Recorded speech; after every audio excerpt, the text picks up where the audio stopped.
understand mechanisms, and there'll be some explicit questions about mechanism, and there's going to be also a couple of questions on synthesis. One of them shorter, the other one a little bit longer. The shorter one, I hope everybody gets. It's not, it's not beyond anyone's ability. The longer one you guys should get too. It's not that hard, but synthesis makes you think just a little bit differently, right?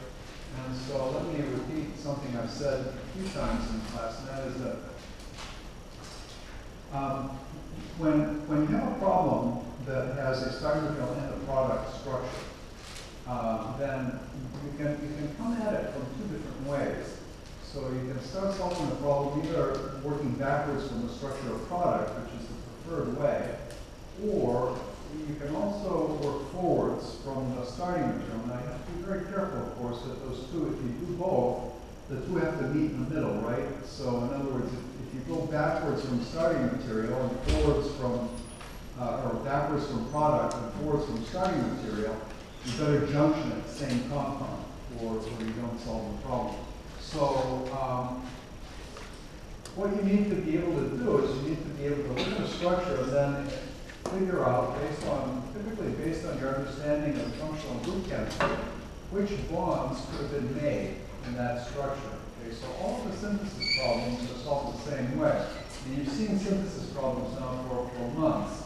And so this is a technique that I assume you kind of figured out. Your book actually has some pretty good hints on how to do that. The exam's going to come to the end of chapter 22.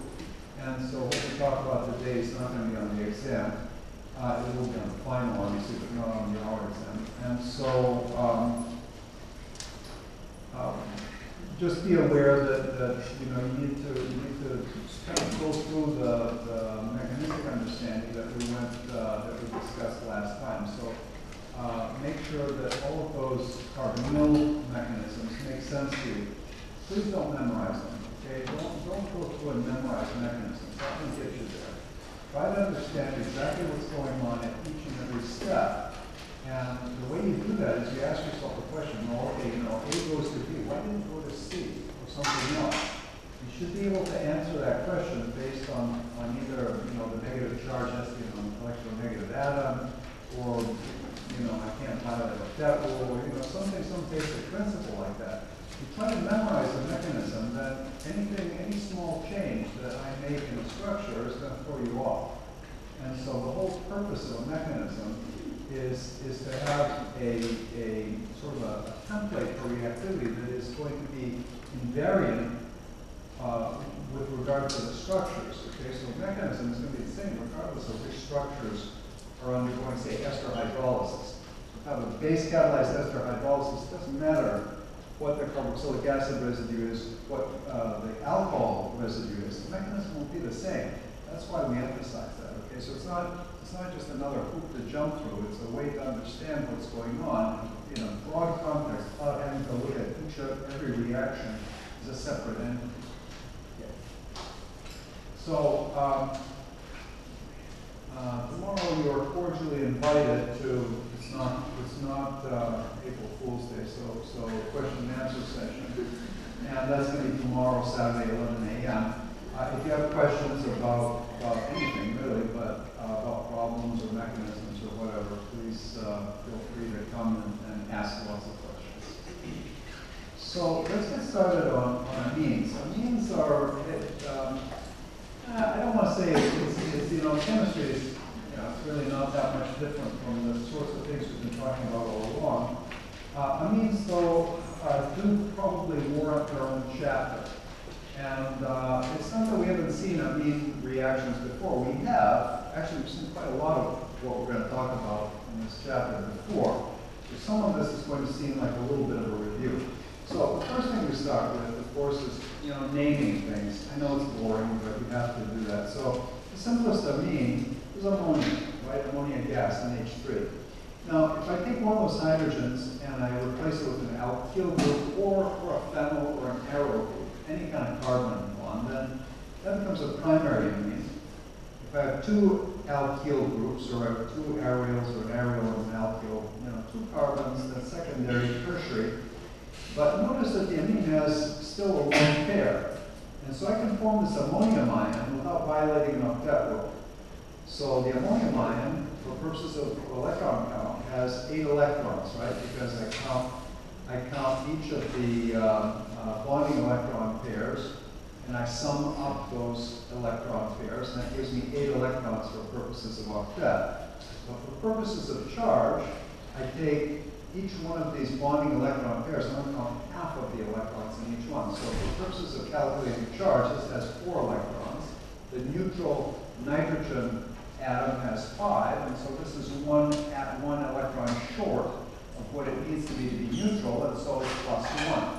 So that's why this has a plus 1 charge. These are neutral species. Now, the classification, primary, secondary, tertiary, and so on, it may confuse you a little bit because we use the same kind of notation for alcohols, but of course it's a little bit different here. So please don't get confused by the two.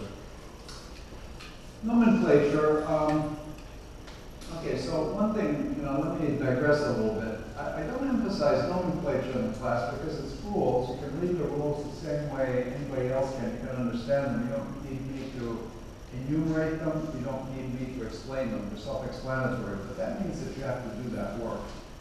And so I see from my discussions with students that you're not doing that. And so even simple nomenclature, you don't really understand.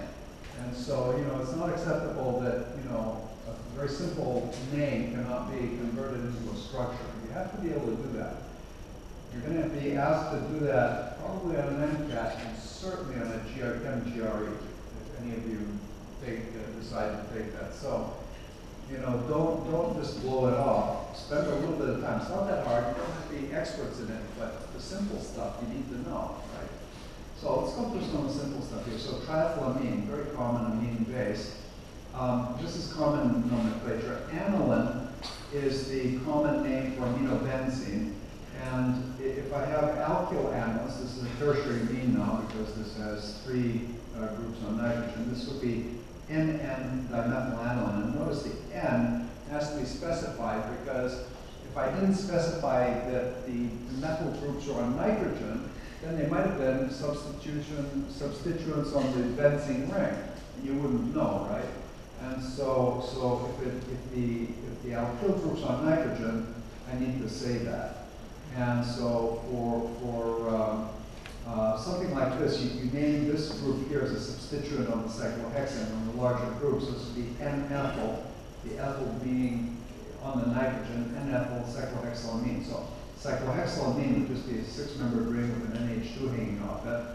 This is the N-ethyl cyclohexylamine, which means it's got an ethyl group hanging off it. So, now, this is sort of a common nomenclature that most people probably use. The substitutive nomenclature is the formal nomenclature that you're supposed to use in classifying these compounds. So if you have a 5-carbon chain, that's going to be a pent, and then that's going to pent, and then there's an AN, pentanamine. So pentanamine would be any kind of NH2 coming off of a 5-membered chain, but of course the 2 specifies carbon atom 2, so 2-pentanamine. The same compound that we saw here would be N-ethyl cyclohexanamine, and so on, propane, diamine. So yeah, diamines are commonly found. In fact, triamines too. These are kind of nasty smelling compounds. I'm trying to remember now which one. So not propane, there's one. Don't quote me on this. I believe it's this one here. Okay, one of these triamines have suggestive names, putrescine, and there's another one called cadaverine. And you can imagine that they do have the smell of actually decomposing flesh. And so really not at all pleasant to smell. Low molecular weight amines, monoamines, have kind of an unpleasant fishy odor. And so one of the reasons you squeeze lemon on fish very often is why? So very often, when you fish, or you grill fish, you know, you go to the restaurant and give you a half lemon to squeeze on it. Why is that?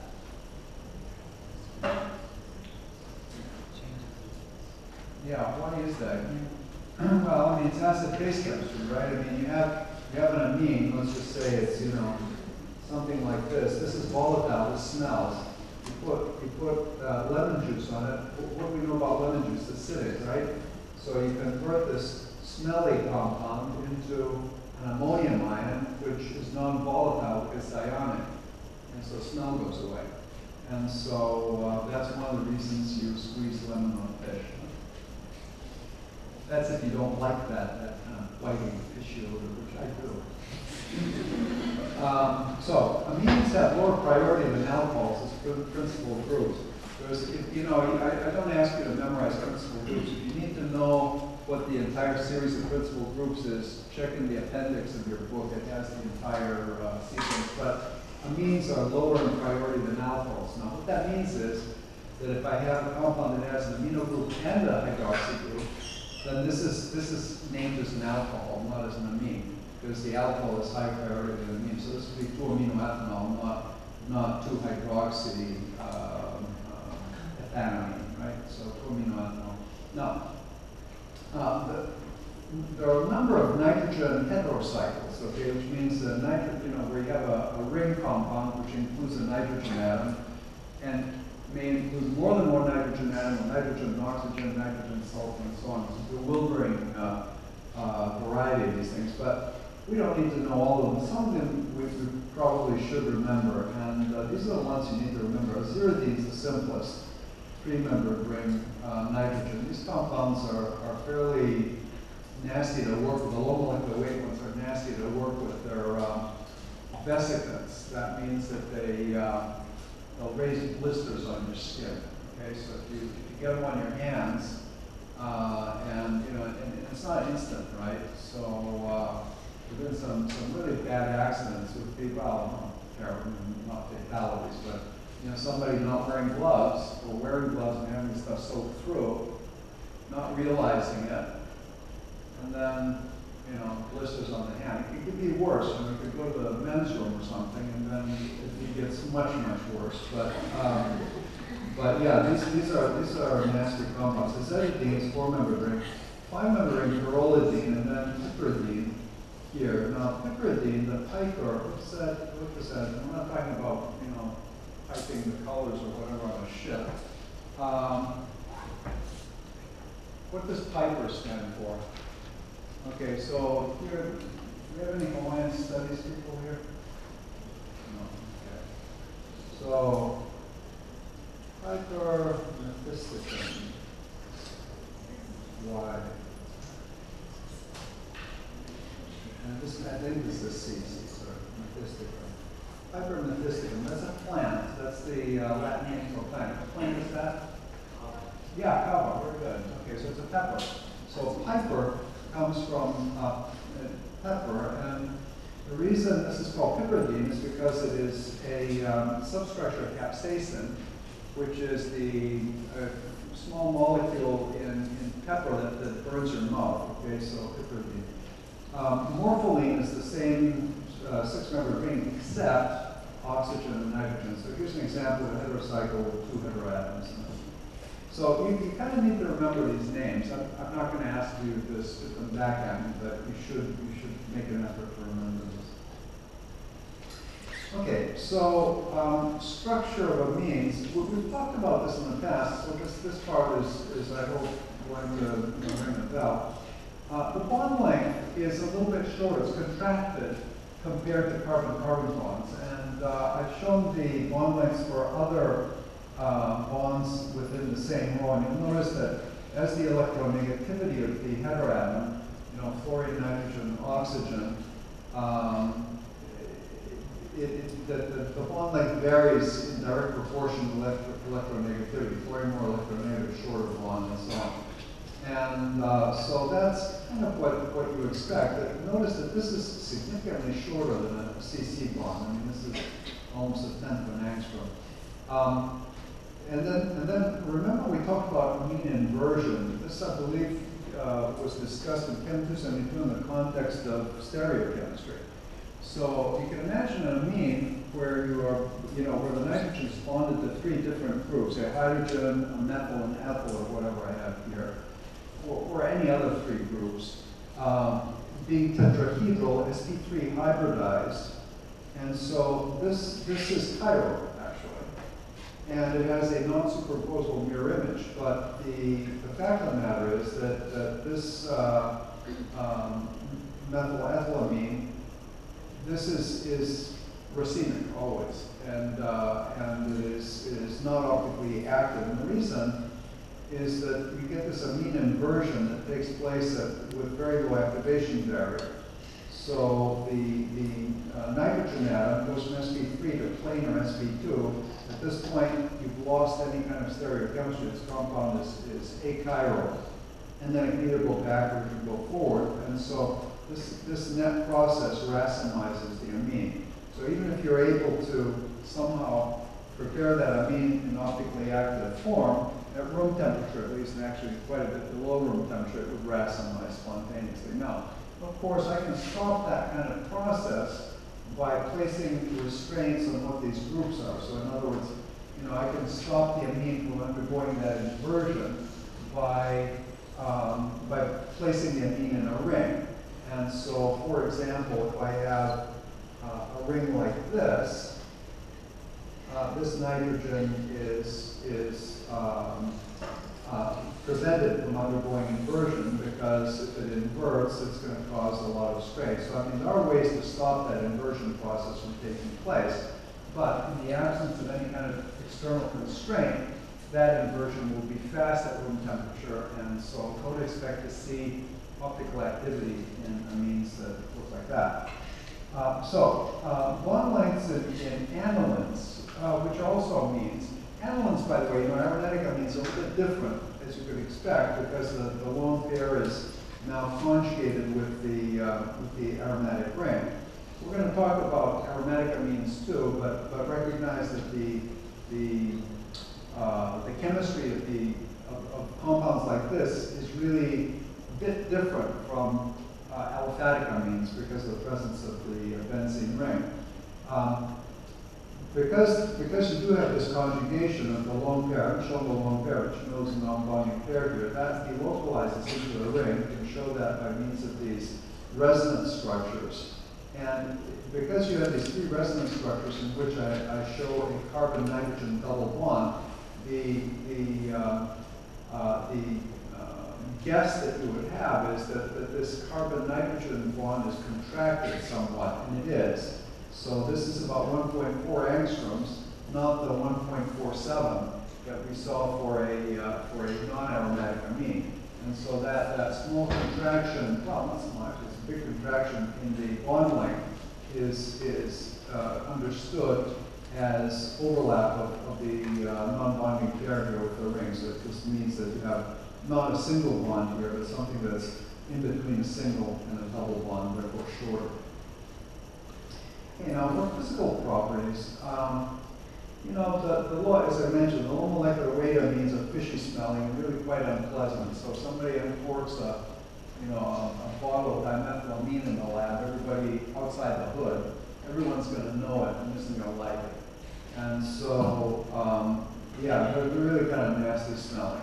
They're slightly polar, and now the boiling points, as you would expect, reflect presence or absence of hydrogen bonding. And what does that mean? Well, think back to methanol and water and ethanol. These are very small molecules, low molecular weight, but they have very high boiling points compared to, say, hydrocarbons that have similar molecular weight ranges. And we understand that by recognizing that things like water and methanol and ethanol and amines, like these kinds of amines, can participate in hydrogen bonding. And so that hydrogen bonding that takes place between the non-bonding electron pair of one amine and the NH of another, these hydrogen bonding networks, they have the net effect of stabilizing the liquid and making it a little bit harder to volatilize, because you have to destroy that hydrogen bonding network in order to get the individual molecules that go into the phase. And so any kind of liquid that has hydrogen bonding is going to have a higher boiling point than it should. And you know what I mean by that, than you expect.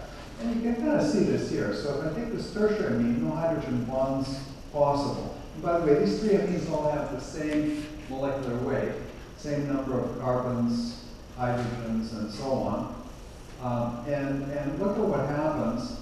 You go from really, just a little bit above room temperature all the way up to 77, 78 degrees for the one that has the two hydrogens. So this is, the hydrogen bonding here is more significant than here. Here there's no hydrogen bonding.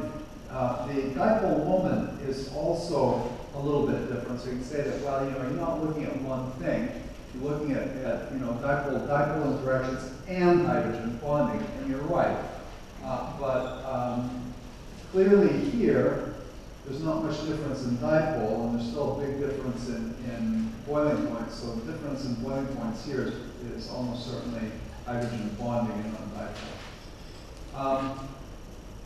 Now, the low molecular weight amines, the ones that have 4 carbon atoms or fewer, are miscible in water. That means they'll dissolve in water in all proportions.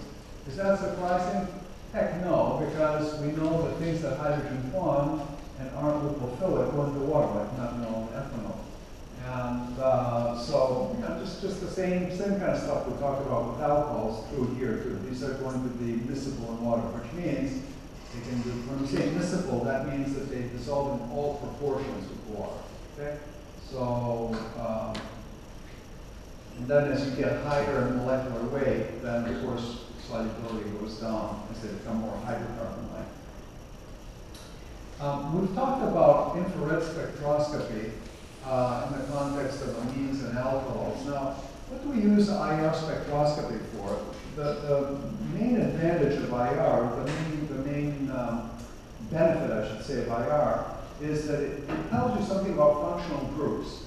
So proton C13 NMR gives you different kinds of information. So C13 tells you something about the carbon skeleton.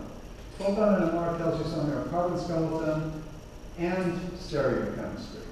IR doesn't tell you carbon skeleton, doesn't tell you stereochemistry, but what it does tell you is functionality. It tells you what kind of functional groups you have. Now you can say that, well, but you can figure that stuff out from proton NMR too, from the chemical shift. Yes, you can. But at the same time, IR is sometimes uniquely useful for nailing functionality, and that's why it's still useful, even though proton and C13 NMR is a very powerful tool, more powerful really than IR. It still has a value. So NH stretch, when you have an NH, you usually see a double peak. You usually see 2 peaks. These are usually broad because of hydrogen bonding. They're at the left end of the IR spectrum, which means at the high frequency end. And there's also another NH peak, but this is within the fingerprint region or close to it. This is usually not what you look at. If there's NH, this is what you look for. And CN stretches, these are clearly not going to be useful. So any kind of CN peak in the IR is not one that's going to be very helpful. Proton NMR, you can see for if I compare diethylamine with N-ethylaniline, I noticed that the peak here is shifted quite a lot, but that's the anisotropic effect of benzene that we've seen so many times. So any kind of benzylic, now in this case it's sort of a homobenzylic, one away from benzylic position, is going to experience that induced field in the benzene ring that deshields things that are around the periphery of the ring. And so that's why you see this this half ppm shift, downfield shift. So this is more shielded, that's less shielded. The effect out here is almost negligible. You don't see much. You know that the NH peaks are not going to be usually, I shouldn't say usually, hardly ever diagnostic in the proton NMR. These are often extremely broad to the point where you can't see them. In they're hydrogen bonded, and they can appear in over a broad range. If you can see them, just like an OH, you can wash them out with D2O so you can exchange them out. C13 not particularly helpful for amines. Okay, so spectroscopy, I mean, we've seen some of this stuff before. Nothing, nothing particularly new or challenging. Now, talk to you about the odor of fish and how you, why you squeeze lemon on fish. Clearly, the base, amines are bases, and so we need to, most of the chemistry of amines is going to be dictated by the fact that you have that non-bonding electron pair that's basic and also nucleophilic. And so when we talk about chemistry of amines, almost always we're talking about chemistry of that non-bonding electron pair. I mean, that's really what you're looking at. So let's take a look here. So acid and base chemistry, as I've said so many times, it's kind of boring. It's not very, you can't really, most people can't really get excited over acids and bases, but you know what, it's important for understanding things, and that's why we talk about it. So you have a basic electron pair. This electron pair can bond to a proton. Here you have HCl, strong acid, and so I can push arrows from here to that proton, and I can form this ionic salt. Now, one thing I want you to be aware of is, once an ammonium ion is present, once I have a tetravalent nitrogen atom with a positive charge on it, once I have an ammonium ion, there's no way to form another covalent bond, because to do so immediately does what? It's an octet rule violation, right?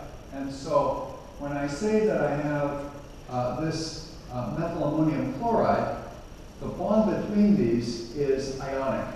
Okay, so you have 4 covalent bonds to nitrogen, and there's an ionic interaction between a negatively charged chloride ion and a positively charged nitrogen. So this, it's just like sodium chloride, except now we have an ammonium chloride. So important though, no covalent bond between these two. And so ammonium ions have 4 covalent bonds. Now, there is actually a consequence to that, and that is that nitrogen inversion process that I mentioned to you about when we discussed just moments ago structure, that nitrogen inversion doesn't take place in ammonium ions. So ammonium ions can easily be chiral. So if I were to make, say, this kind of an ammonium ion, this can't invert, and I could separate the enantiomers of this compound. Probably be better not to have a hydrogen than to have another alkyl. If I have a tetraalkyl ammonium salt, easy to separate that into enantiomers. So, okay, so 4 covalent bonds here in an ionic bond. Now, when we talk about the basicity of amines, the easy way to do this is to talk about the acidity of the conjugate acids, okay? So, you can go through the arguments. You probably have seen these using not pKa's, but pKb's. And there's sort of a parallel universe with pKb's where we use pKa's. It's all very confusing, don't do it. Look at pKa's of the conjugate acid, and that's much more helpful. And so, in other words, if I have a weak acid with large pKa, that means that the amine must have been what? Weak or strong? Strong, right? So it's a weak acid, then the amine was a strong base. Okay, so here's an amine with a pKa of 1.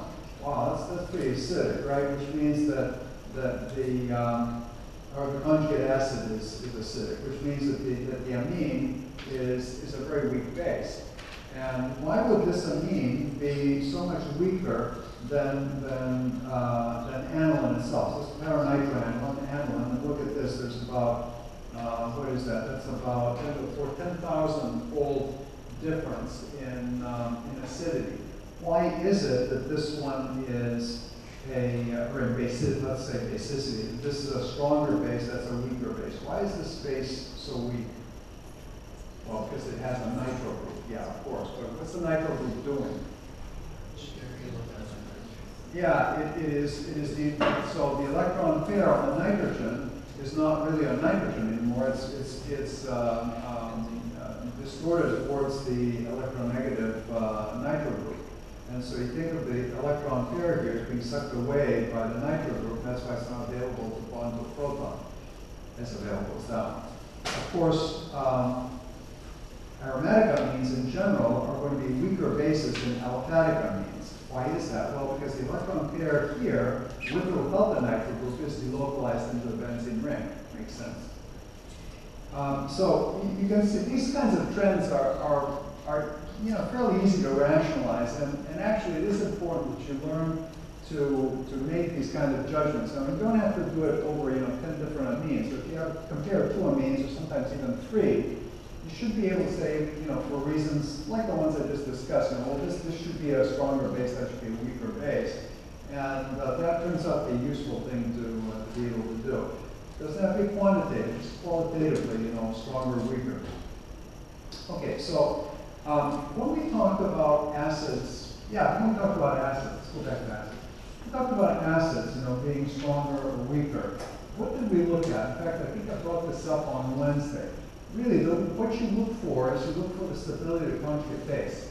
So, in other words, if you have a carboxylate and the conjugate base, the carboxylic acid, the carboxylate is really, really stable, then that means that's a strong acid, because it means that dissociating the proton from that very stable carboxylate isn't going to cost you much energy, right? So if I have proton bonded to something, that's pull. It's a lot of energy to take that proton away, and of course that's not going to be a particularly strong acid. But if that proton just falls away with low activation barrier, then that's going to be a strong acid. Now, what makes that happen is the fact that the base, the counterion, is a very, very weak base. So we can look at acidity and basicity on the basis of stabilization of the counterion. So these trends that we're going to discuss with respect to amines, now we can look at 2 things. We can either say factors that stabilize the amine, or destabilize the amine, and factors that stabilize or destabilize the ammonium ion. And so we can now look, because with acids and bases, you see, it wasn't an issue. There's always a proton.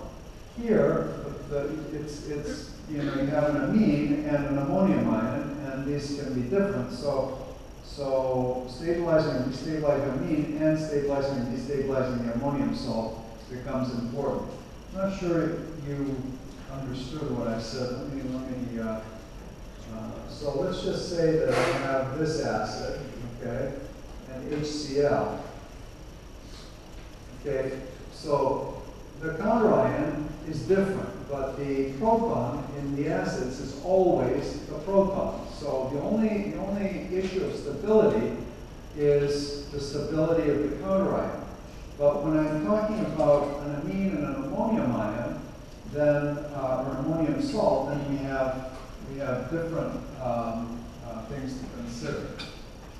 Okay, so it's it's a familiar picture. Stabilize the amine, decrease the basis. Destabilize the ammonium ion, increase it. So amine, ammonium ion. So these two, anything that stabilizes that will push the equilibrium to the left. Anything that stabilizes this will push the equilibrium to the right. Nothing profound there. Okay, now pKa's are kind of weird for the following reason, that when you look at pKa tables, these things are measured in water. But as you know, most of organic chemistry doesn't take place in water. Well, biological organic chemistry does, but let's not go there let's not go there right now. But the organic chemistry that you do in the lab, you don't do it in water, you do it in organic solvents. And so the question you might have is, well, gee, what relevance does pKa have after all? Because, hey, measurements were made in water, and we're working in, ether. Actually, they do have relevance, and here's why. If you look at the pKa table, the absolute numbers will change as you go from, say, water, which is the common solvent, to the other solvent that's very often used is DMSO. So So if you look at pKa's in water, pKa's in DMSO, the numbers are not the same. But the relative acidity, or basicity, if you will, doesn't change usually in going from water to DMSO. And so yes, pKa's are going to be important, even though they are measured in water, because we're not really interested so much in the absolute numbers, but in the relative acidity and basicity. It doesn't change.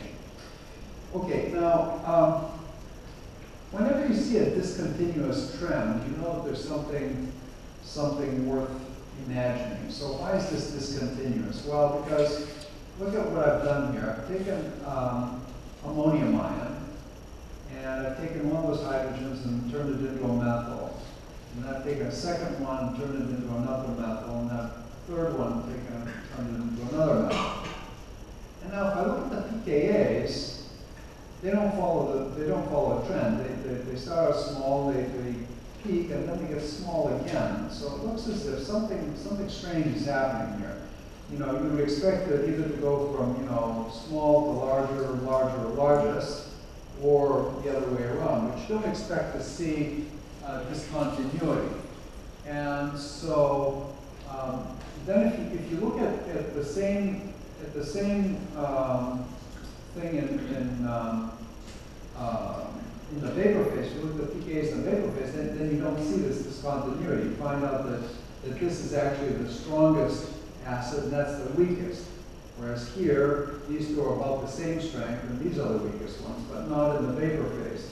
And so that tells you immediately what's going on. It tells you that the water is actually doing something weird here. So it's not like going from water to DMSO, solvent and solvent. Now we have something where we have, you know, no solvent, and in the vapor phase you cannot form hydrogen bonds, right?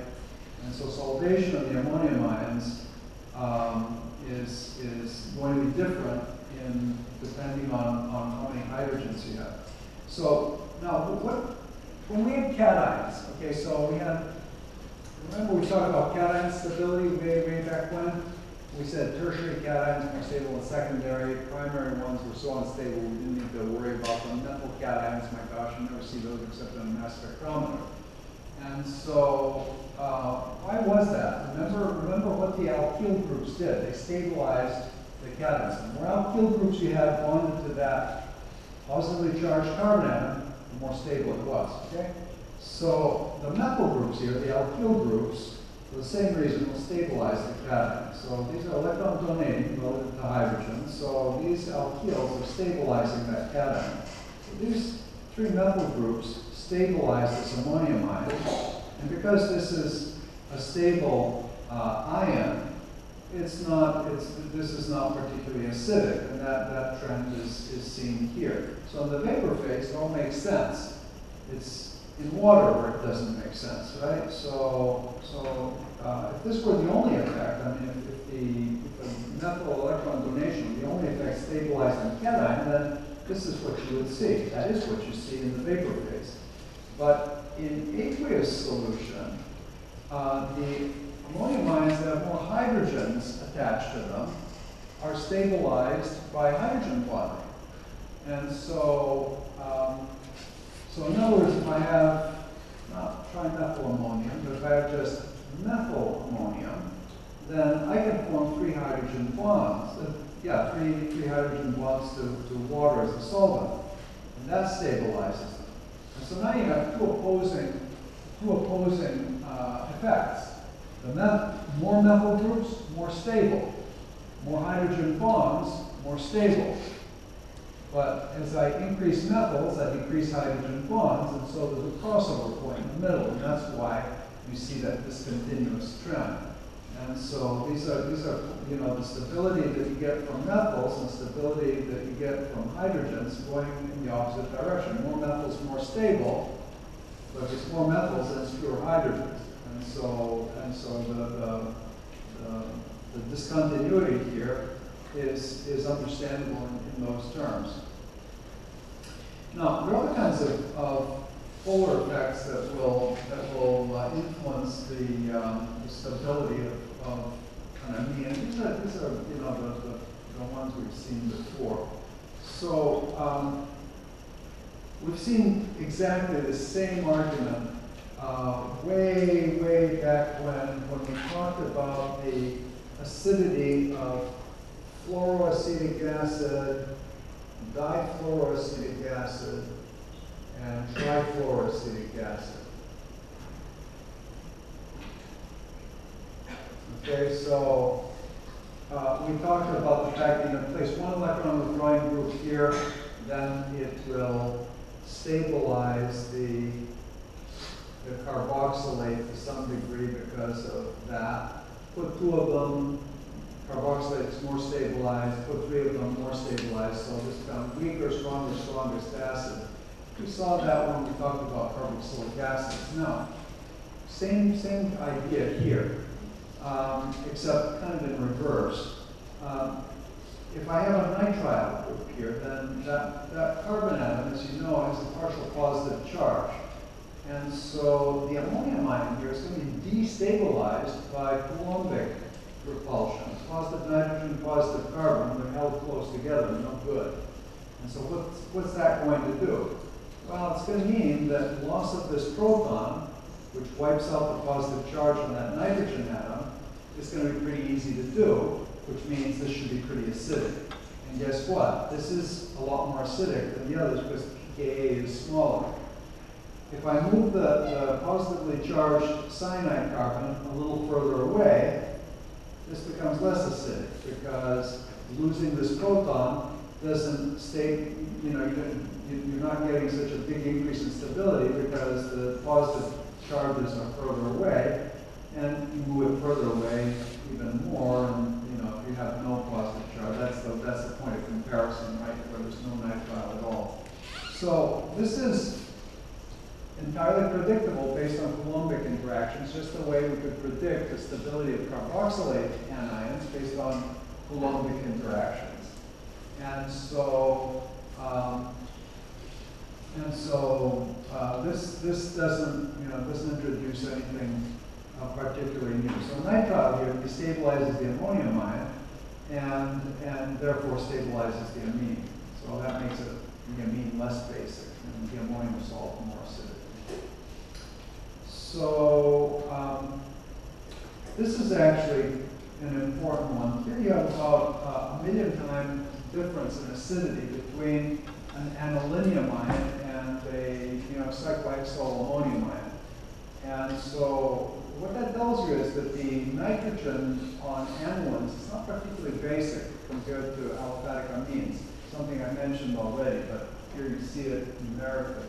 So the reason is that the electron pair in the free amine is delocalized, and that's one way to look at it. The other way to look at it is to say that, well, the benzene ring is electronegative compared to the cyclohexane, and so this is destabilized. But there's a huge difference in basicity between aromatic and aliphatic amines, and that's very general. Of course, that assumes also that you don't have substituent effects on the benzene ring that goof it up. Okay, so amines are basic, right? And we have ways now of looking at the structure and saying, well, this is either going to increase the basicity or decrease the basicity. The easy way to do that is usually to just look at the conjugate acid and figure out what happens to the conjugate acid. Now, alcohols are similar to amines in a sense, right? Instead of having an OH and an alcohol, you get an NH, and they're right next to each other in the periodic table. And so if you had to make a guess, you'd guess that some of the same things that we talked about when we talked about alcohols are going to be true also for amines. And you're right. So just as alcohols were acidic and basic, amines are basic and acidic, but they're very weak acids. And so, but you can see that.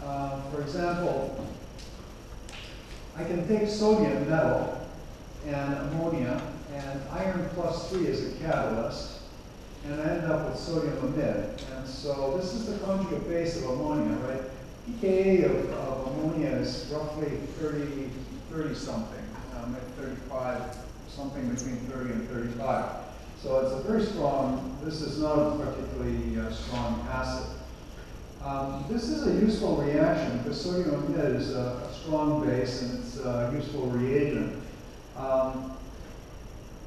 Okay, so something practical. So ammonia. When you buy ammonia to do this reaction, what kind of ammonia do you use? Do you use ammonium hydroxide? Why not? What happens if I try to make sodium amide and I just refill a bottle of ammonium hydroxide? What am I going to do?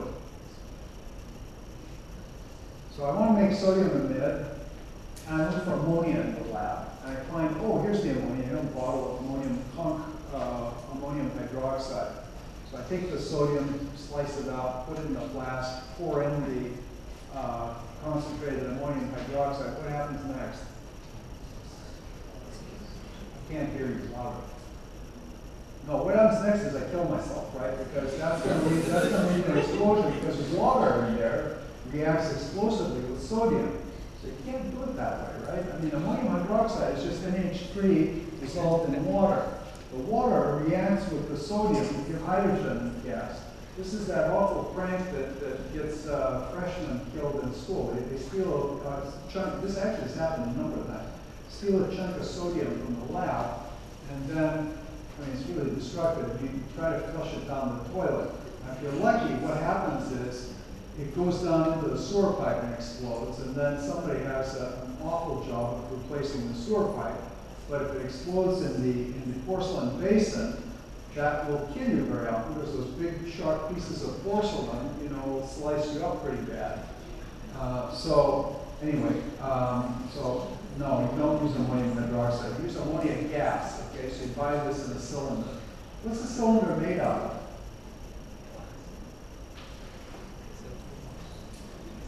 What do you make gas cylinders out of? Clay? No, you make them out of steel, right? Out of iron. So